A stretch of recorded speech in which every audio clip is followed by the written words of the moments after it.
So as we were looking at the different protocols, you probably noticed that a good portion of those were TCP. And that's because we want a certain amount of reliability that TCP has to offer. So although UDP has its place, TCP is really crucial to a lot of the communication that we have happens across the internet. So what we're going to be talking about from a TCP perspective is, first of all, connections and how it establishes connections from one device to another. Then we're going to talk about sequencing, and that's the segmentation and reassembly of those segmentations that go across there. So let's talk about segments, let's talk about sequencing, let's talk about reassembly on the other side. And then we'll talk about acknowledgements that happen, things that will come back from the other side to acknowledge, yes, I've received this. We'll talk about reliability and transmission and how things that are missed will get retransmitted. We'll talk about flow control and congestion control. And then we'll get into services associated with TCP connections. And then we'll wrap things up with the TCP header.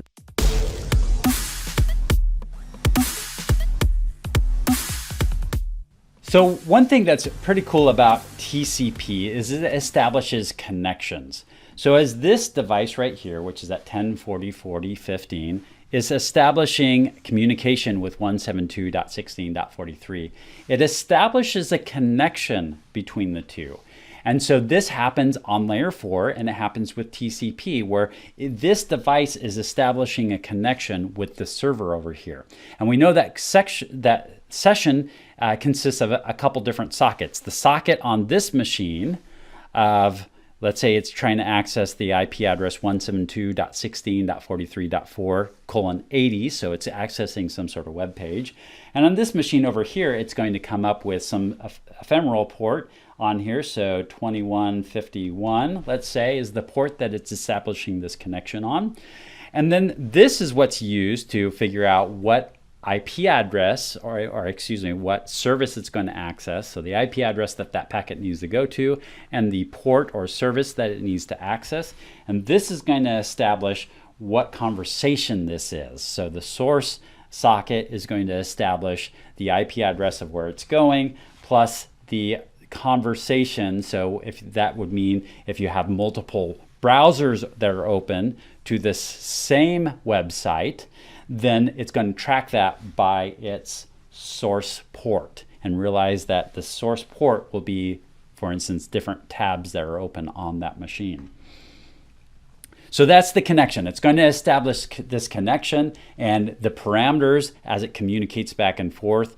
And there's some reasons why we establish that connection of, hey, what I want and what I'm going to do, I'm going to ask for some information. So I'd like to establish a connection with you. And then it does this little handshake to establish a connection between these two devices so we can communicate across these devices.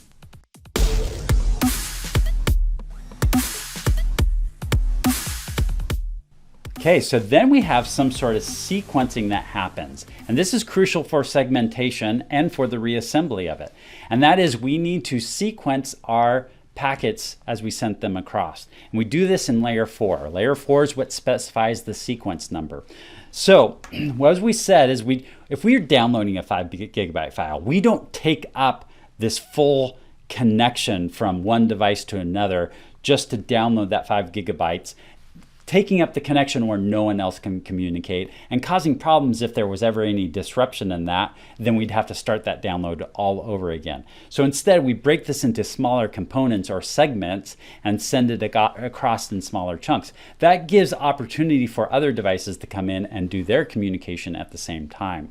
So this is where segmentation and reassembly come in, as we have to sequence these messages that are being sent across. I'm just going to use an example, simple example of 1, 2, 3, 4 for now. That's not really how it's done, but just for this purpose right here, I'm just going to label them 1, 2, 3, 4 as the packets come across to the other side. Then this device right here is going to be opening those up and realize, okay, well this is the first information. It's going to look in that layer 4 and say, this is the first data, this is the second piece of data, this is the third, this is the fourth. I'm going to reassemble that. Now I've got the complete data, all of the data that I need. So, so this is where sequencing and segmentation and reassembly happen.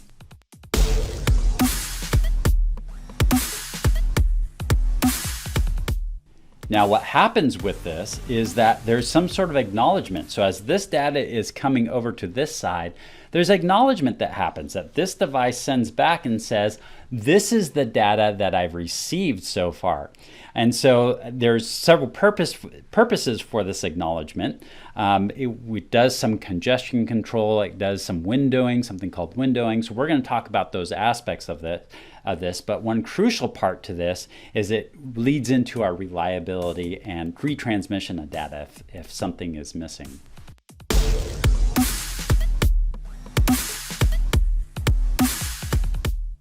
So as an example of this, let's say I'm going to once again use the simpling number of 1, 2, 3, 4 as we go through this. And then packet 3 is lost along the way. The segment 3 is lost somewhere along the way. And for some reason, it doesn't get to its final destination.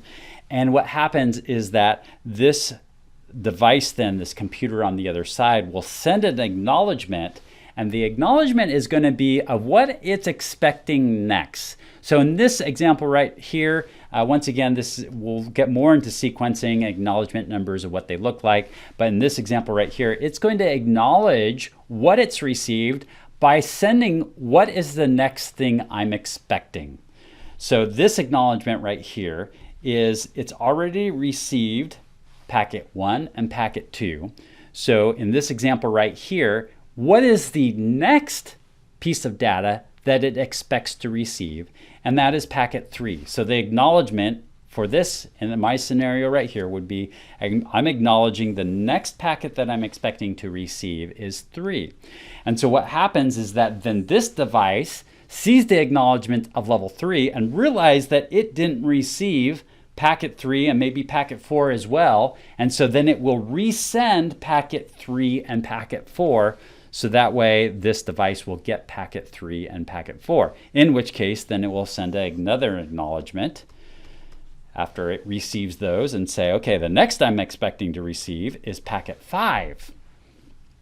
And so that's communication. Now communication happens, how acknowledgement happens, and how things get retransmitted if there's a piece of data that's missing.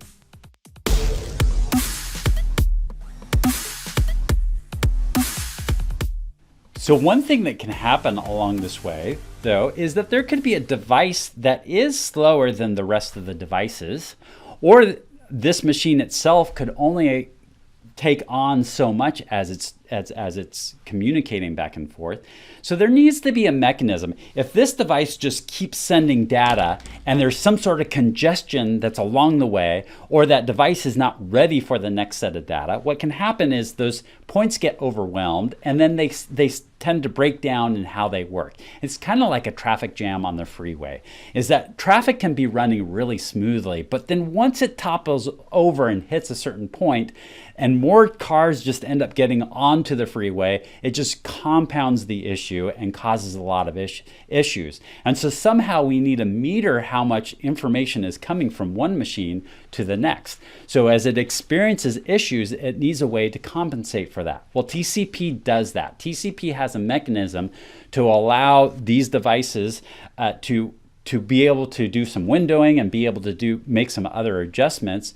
And the simple way of doing this is just with those acknowledgements, right? I'm only going to send so much data until I receive acknowledgement back. And if there's a delay with this machine acknowledging back to the other machine that's receiving this information, if there's a delay in that acknowledgement, then there's going to be a delay in sending more data. So that's one way that we can help with this process and not have this area where there's stuff getting backed up, or if this machine's not ready for that data yet.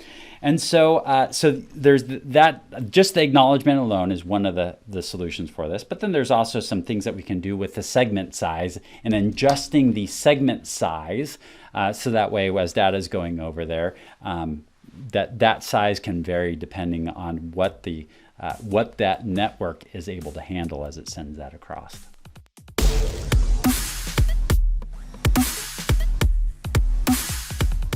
So we saw that there was a lot of protocols: HTTP, HTTPS, SSH, Telnet, FTP, SMTP, IMAP, POP.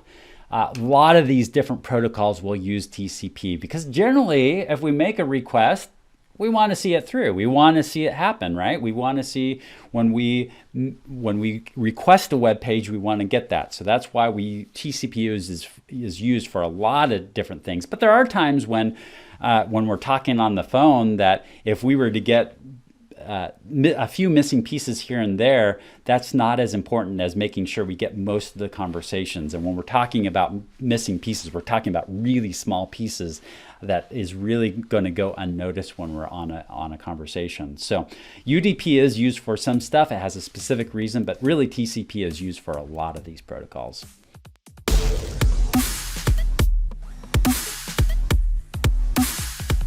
All right, let's just take a real quick look at the TCP header and then we'll wrap this up. So here's the TCP headers. There's some interesting fields in here, such as the source port and destination port. And we've already talked a little bit about ports. We've talked about sequence numbers and the acknowledgements. So we're going to get more in depth into what each one of these components are in future sessions. So I'm not going to go too in depth into this, but this at least gets you an initial glimpse into the TCP header.